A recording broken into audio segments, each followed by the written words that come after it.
어제 신천지 창립 기념일을 맞아 대구시와 경찰이 공식 기념일을 감사장 맞아 신천지 대구교회 맞아 공개할 맞아 만큼의 그려진 그래서 네.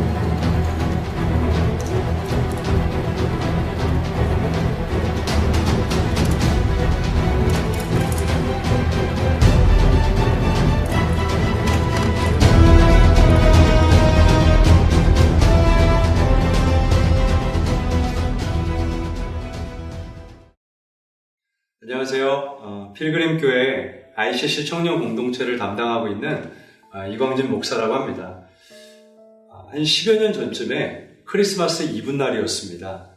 박보영 목사님이 갑자기 목양실로 저를 부르시더니 대뜸 신천지로 들어가라는 말씀을 하셨어요. 저는 영문도 모르고 그때부터 신천지에 들어갈 수 있는 여러 루트를 찾기 시작했습니다. 그러다가 한 연세가 지긋하신 한 노 권사님을 만나게 됐는데요. 이분이 저를 놓고 기도하셨는데 큰 나무가 하나 서 있고 뒤에는 큰 빛이 비추는데 봤더니 너더라. 하나님께서 너를 크게 쓰실 것 같다.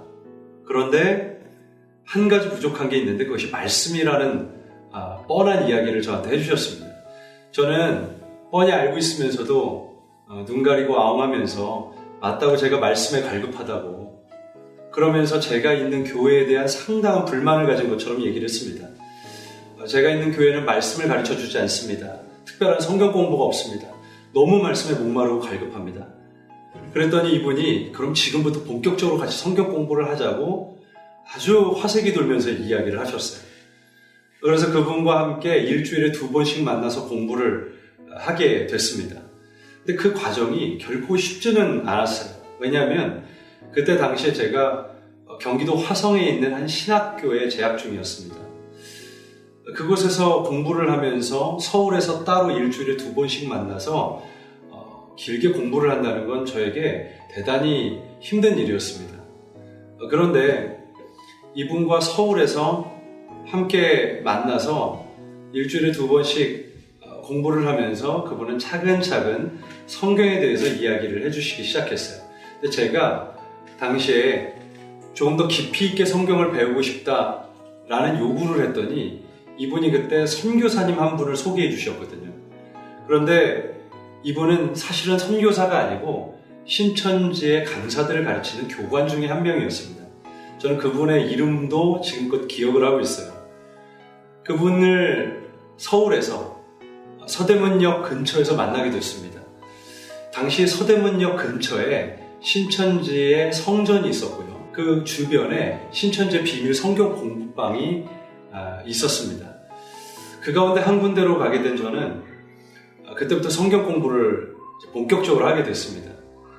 처음 큰 건물로 들어가서 제가 지금 기억에는 4층이었던 걸로 기억하는데 그곳에 처음 들어갔을 때 한 30명에서 40여 명 정도 되는 성도님들이 앉아 계셨고요. 함께 이 선교사님이라 부르는 분과 성경 공부를 하고 있었습니다. 근데 제가 당시에는 잘 알지 못했지만 이후에 알게 된 것이 이 모든 장소가 저를 위해 준비된 세트장이었고 나머지 그곳에 앉아서 공부하는 많은 사람들은 다 연출자들이었던 거예요. 근데 제가 공부를 이제 그때부터 그분들과 함께 하기 시작했는데 그날 주제가 신바리새인에 관한 주제였는데 말씀이 없이 율법의 행위만을 강조하는 불쌍한 목회자들을 비난하는 주제로 말씀을 가르치고 있었습니다. 근데 그곳에 하필이면 일부러 저를 도발하려고 그랬는지 박보영 목사님에 대한 직접적인 언급을 하기 시작했어요. 그러다 보니 저는 굉장히 화가 나서 이성을 잃고 그곳에서 문을 박차고 나오게 됐습니다. 근데 제가 정신을 차려보니 이러면 안 됐었다라는 것을 제가 깨닫고 그때부터 굉장히 당황해서 다시 들어갈 길을 고민을 하고 있었습니다. 그러다가 제가 한 식당에서 이분을 다시 만나게 되고 이분 앞에 무릎을 꿇고 빌게 되는 해프닝까지 벌어졌습니다. 한 번만 용서해 주신다면 다시는 제가 문제를 일으키지 않고 열심히 공부하겠다고 그렇게 아주 빌며 이야기했습니다. 저는 어떤 우여곡절부터 다시 공부를 하기 시작했고요.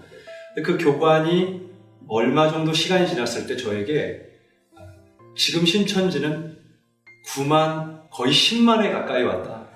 그러니 네가 지금 여기서 어떻게 하느냐에 따라 구원을 받을 수도 있고 구원을 받지 못할 수도 있다라는 제가 당시에 듣기에 아주 결단을 요구하는 듯한 이야기를 저에게 했습니다. 이 사람이 도대체 나한테 무엇을 요구하는 건가? 가만히 이야기를 들어보니 이분의 결론은 그 얘기였어요.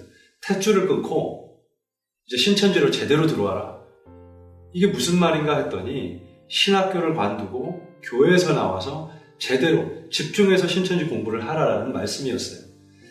고민이 됐습니다. 제가 그때 박보영 목사님에게 전화를 했습니다. 제가 어떻게 하는 게 좋을까요? 이렇게 물었을 때 저희 목사님이 모든 것을 내려두고 그것에 올인을 할 수 있겠니? 다시 한번 저에게 그렇게 물으시더라고요. 저는 얼떨결에 대답을 하고 들어가게 됐습니다. 신학교에는 저는 다른 사역지로 잠시 일을 하게 돼서 학교를 휴학할 수밖에 없겠다고 휴학계를 내고 교회에는 모두와 이야기를 하고 교회에 사임을 하고 나오게 됐습니다. 정말 얼마나 저를 항상 옆에서 돌봐주셨던 이도 권사님이 얼마나 대단한 분인지 서울에 고시원까지 잡아놓고 저를 기다리고 있었어요.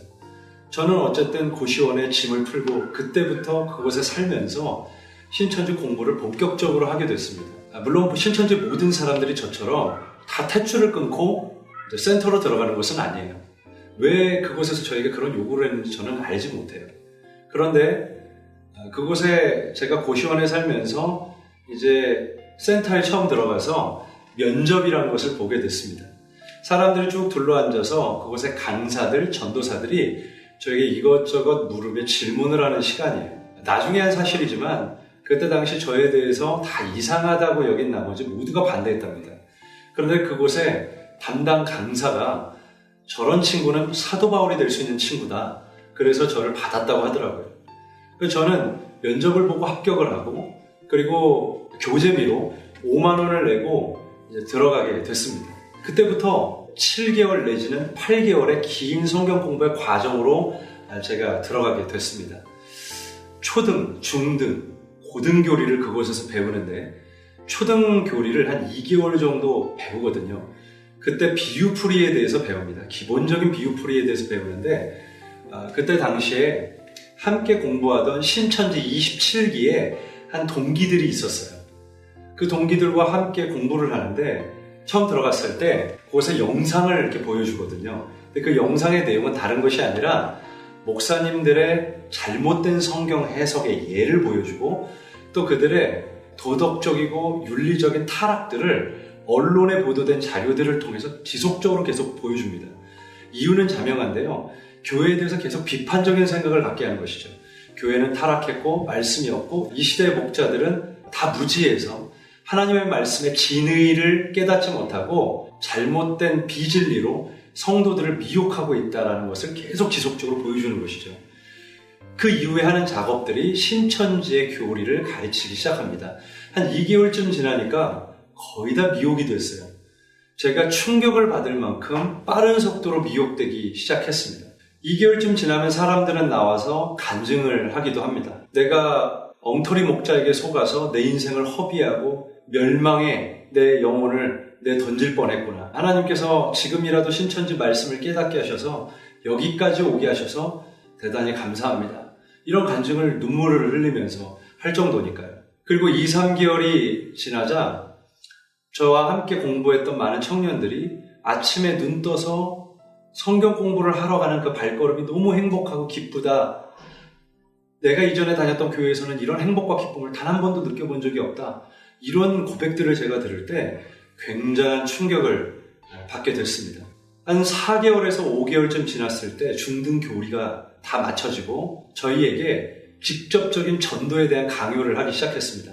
원래 신천지는 초등, 중등, 고등 교리를 거쳐서 그리고 입교를 하고 나서 전도를 하는 것으로 제가 그때 알고 있었지만 당시 시몬 지파의 실적이 저조했던 것 같아요. 그래서 중등 교리를 이제 막 마친 저희에게 전도를 강요하기 시작했습니다. 저도 그때 같이 그들과 전도했는데 가장 기억에 남는 몇몇 장면들이 있어요. 광화문에서 저희에게 설문지를 나눠주면서 몇몇 카페로 들어가 설문지 요청을 받아라. 이렇게 저희에게 요구를 했어요. 그래서 카페로 들어가서 많은 젊은 사람들에게 저희가 설문지를 내밀면서 혹시 이 설문에 응해줄 수 있겠느냐 요청을 하고 이들의 정보를 얻기 시작했습니다. 또 때로는 신앙인의 편지라고 이 편지를 길거리를 지나다니는 불특정 다수에게 나누기도 했는데요. 이 편지 내용에는 여러분들이 알만한 대형교회를 언급하면서 저는 어디 교회를 다니는 아무개 집사입니다. 저도 기성교회 10년, 20년, 30년 매주 주일 성수를 하면서 신앙생활을 해왔으나 제가 이제 깨닫게 된 것은 기성교회는 말씀이 없다는 것입니다. 이제라도 신천지에 와서 이 기가 막힌 하나님의 말씀을 듣고 회개하고 시온산으로 모여오시기 바랍니다. 이런 말씀이었습니다. 이것을 청년들과 함께 나누곤 했습니다. 저는 그때마다 참 난감했습니다. 게다가 당시에 저희가 토요일 날 독립영화제까지 따로 개최해서 사람들을 그곳으로 초청했습니다. 마치 지금 여러 교회에서 하는 새생명 축제처럼 사람들을 그곳으로 초대한 것이죠. 근데 그곳에는 정말 순수한 독립영화제를 상영하는 것이 목적이 아니라 그곳에 모여온 사람들로 하여금 성경 공부로 이어질 수 있는 여러 장치들을 마련해 놓고 마치 덫을 놓고 기다리는 사냥꾼들처럼 그렇게 그들을 기다렸습니다. 거기에는 심리상담, 진로상담, 여러 가지 성격 유형 테스트, 이 시대의 젊은이들이 좋아할 만한 여러 가지 툴을 놓고 준비해 놓고 기다리고 있었어요. 저도 그 행사를 직접적으로 준비했던 기억이 있습니다. 그 이후에 저는 이제 제 지문을 찍고 제 주민등록 등본을 갖다 내고 이제 당당하게 신천지 교적부에 이름을 적고 본 성전으로 가게 됐습니다. 저는 신천지 27기 시몬지파였습니다. 홍대에 있는 큰 성전, 지금도 집합소라고 되어 있어요. 그곳에서 저도 공부를 했습니다. 여러분, 제가 이 영상을 빌어서 사랑하는 성도님들께 부탁하고 싶은 것은 최근 코로나19 사태로 인해서 신천지가 언론의 문매를 맞고 있죠. 근데 우리도 동일하게 뒷짐지고 무관심한 태도로 일관하거나 그들을 세상 사람들이 하듯 똑같이 손가락질을 하며 비난하는 것은 저는 옳지 않다고 생각합니다.